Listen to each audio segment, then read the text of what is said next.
period of mourning where there's no dancing, no singing, which is how they usually get their spirits up, and they're very kinesthetic, so they're very much into the movement and singing and dancing. I'll share also that we, the whole team, when we first got there, wanted to get a real sense of things, so we visited the Kigali Genocide Memorial, where the many of the 800,000 plus are buried in mass graves. And you see everywhere, it's mostly in Kinyarwanda, never again, but there was one in English that I'll show you. It is a beautiful, although very somber memorial, and it includes all the other genocides in the world. On the granite wall, there is a memorial listing of the genocide victims buried in mass graves, and I didn't have a wide enough camera to get them all, but this is one section of it. And there was one in English. You can see it says "Never Again" on the flowers, and these are directly on top of the mass graves. There are many, many of these mass graves where many are buried. At the end of the period of mourning, they do the singing and dancing, appreciating life, and vowing never again. And they're working now on building an improved life and environment and social conditions. What I'll share with you now is the follow-up that we did in 2007. We were using the Ricky Greenwald from the Child Trauma Institute's props and crops.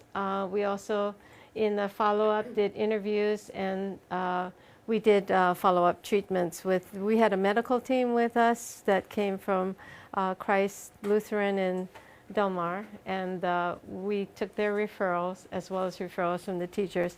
And most of the ones that we had to treat were just the new orphans, the new students. And we also had some interviews with the teachers. The CROP stands for Child Report of Post-Traumatic Symptoms. Parent Report of Post-Traumatic Symptoms is the PROPS, and because they don't have parents, they were done by the teachers who are the guardians. And this was translated into Kinyarwandan. Here are the students working on their PTSD assessments, and they had benches but no tables. So they are actually writing on their laps. And when we first got there, I brought 400 pencils and didn't think to sharpen them first in the United States before I got there, assuming that they had some means. So we actually were staying up till like 1 in the morning trying to get these pencils sharpened. And as you can see, they're using their laps to write on, and some of them were using the using crayons actually. Their pencil points, they're not used to it writing like that, and some of the points broke, so we had to go into some of the crayons. Here are the teachers helping with supervising the assessments. And what we were concerned, I was anyway, that it might be a little onerous for them to do all of these. Some of them who are not that literate were having some help, but it was interesting that they were very thrilled to have completed something like this. They have very little paper. So, you know, they kind of like any extra pieces of paper, they wanted to keep the papers. And we had to, because we said we need to have them to score, so we're trying to give them other papers that we had. And they were actually celebrating, and because we had taught them how to high five, they were like high-fiving when they completed the assessments. This is the age and gender distribution. We had, even though the orphanage is boys, it's a boys' orphanage, the girls are in the foster homes, the highest scoring genocide survivors, we had a high number of females in there, so I think when we look at that, the male and female count, it comes out fairly close. In terms of the age, this is the age distribution that we signed. Remember, it's the genocide that was 12 years prior, so that you had many of the children who were in schools, like the girls in the private schools, that they actually may have decimated the entire school population. So that there was some of the biggest number of survivors were those who were below the age that they would be in the classrooms. This is the SUD, pre-SUD and post-SUD, as you can see, very, very significant difference. We don't need statistics to see that. Now this is on the crops and props, pre-treatment. We have a very high score on the parent rating, 35, on the child rating, 23, and end of treatment, 8 and 11. We actually were planning to have a 1-month follow-up, and there was a crisis going on at the school at the time, a real big upheaval that was going on, that the person who was going to be doing the assessments, Pastor Norman, said, we can't get into the school. There's something going on there, and they're not having anyone come in right now. So I said, well, whenever you can get back in, if that's possible, we would like to have the follow-ups if that were permissible later. So cancel the 1 month.